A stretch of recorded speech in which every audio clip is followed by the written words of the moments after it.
अधिवेशनाच्या पहिल्या दिवशी संभाजी ब्रिगेडचे पराटीवर नांगर फिरवून आणि कापूस पेटवून सरकारच्या निषेधार्थ आंदोलन करण्यात आलं। नवनिर्वाचित महाराष्ट्राचं सरकार स्थापन झालंय, मंत्रिमंडळामध्ये विस्तार करण्यात आलाय।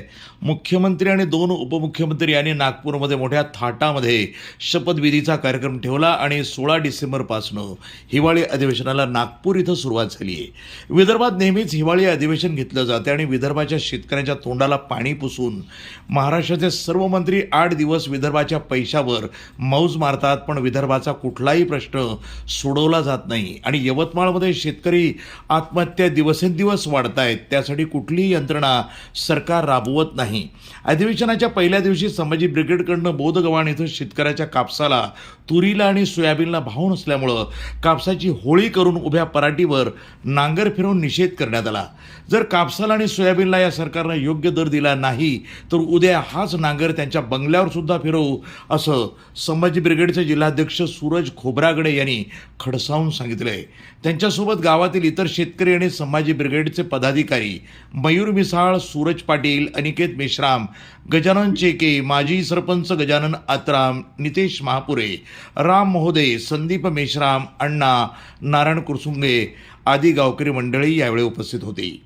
आपल्या विदर्भात हिवाळी अधिवेशन नेहमीप्रमाणे सुरू झालं आहे। आजचा पहिला दिवस, पण या नालायक सरकारला मी सांगू इच्छितो की नुसते तुम्ही या हिवाळी अधिवेशनामध्ये किंवा नागपूरमध्ये मजा मारासाठी येता का, की खरंच आमच्या विदर्भावर काहीतरी प्रश्न सुटले पाहिजे यासाठी येता?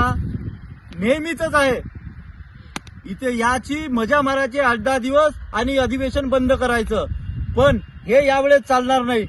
यावेळेस या मगरूर सरकारला संभाजी ब्रिगेड कडून मी सांगू इच्छितो, एक लक्षात ठेवा, आतापर्यंत तुम्ही आम्हाला ना शेतकऱ्याला ना कापसाला भाव दिले, ना सोयाबीनला भाव दिले।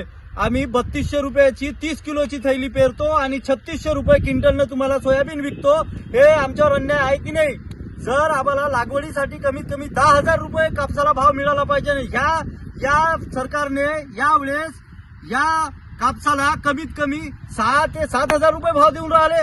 यासाठीच आम्ही या सरकारचा निषेध म्हणून मी या कापसाची होळी करत आहोत आणि या कापसाच्या होळीसोबतच या माझ्यावाल्या पयाटीवर पुन्हा एक वेळा ट्रॅक्टरने पूर्ण नांगर फिरून टाकतो, कारण की हे उत्पन्नही आम्हाला परवडत नाही।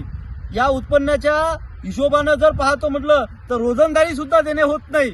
या नालायक सरकारला मी सांगू इच्छितो, आज पयाटी कापूस आणि पयाटी मी निस्ते नाबूद करत आहोत। उद्या तुमच्या बंगल्यावर येऊन जर हे झालं तर तुमच्या बंगल्यावर येऊन तुम्हालाही निस्ते नाबूद केल्याशिवाय राहणार नाही।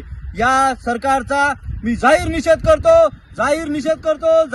करतो। प्रतिनिधी कलीम खान, यवतमाळ, NTV न्यूज मराठी।